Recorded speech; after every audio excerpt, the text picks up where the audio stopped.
Su həyat olsa da bu kənddə ona həsrət yaşamaq artıq həyatın bir parçasına çevrilib. Söhbət Tovuz rayonu Dondar Quşsu kəndindən gedir. Burada həyat sanki iki yerə bölünüb. Kəndin bir hissəsində su var, ancaq digərində yoxdur. Gəlib bura su. Bizdə yoxdur. Bu tərəf qonşuda yoxdur. Gedərikdən o tanıyıb bir dəfə gedirik, iki dəfə gedirik, üçüncü dəfə gedən deyir ki, biz də onun için puluna gətirmişik. Gəlib niyə daşıyır bizim pulu? Vallahi. Onlara su gəlir. Onlara su gəlir. Bizim orada öz vəsaitimizə çəkdirmişik. Qapımıza hələ arsız şeylə də qoymuşuq ki, indi gələcək əlimizi yüzü, qamızı yüzü, toçkaları yerləşdirmişik. Bir dənə bizim problemimiz orada onu birləşdirməkdir.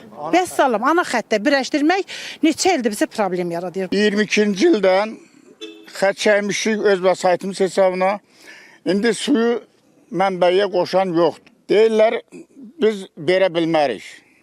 Sizə su verilsə, Tovuza su getməyəcək. Ayda haradasa Allaha and olsun, 150-200 manat mən su gətirdirəm. 10 baş ailəm var, 10 baş nəvəli nəticəli.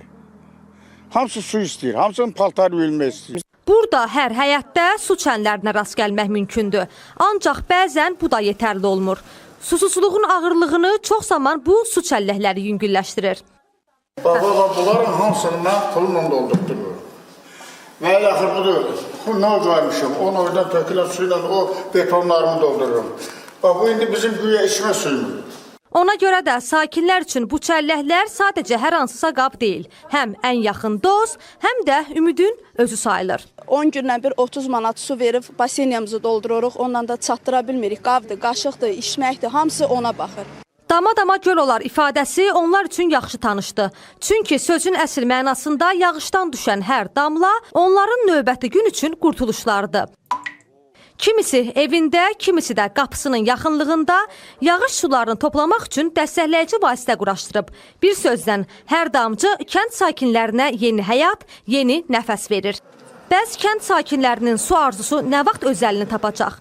Elə bu sualı Dövlət Su Ehtiyatları Agentliyinə verdik. Qurumdan dedilər ki, Dondar Quşsu kəndinin içməli su təchizatının qurulması məqsədi ilə müvafiq layihə sənədləri hazırlanıb. Layihənin icrası, təchizat sisteminin mövcudluğu, texniki vəziyyəti və digər amillər nəzərə alınmaqla həyata keçirilir.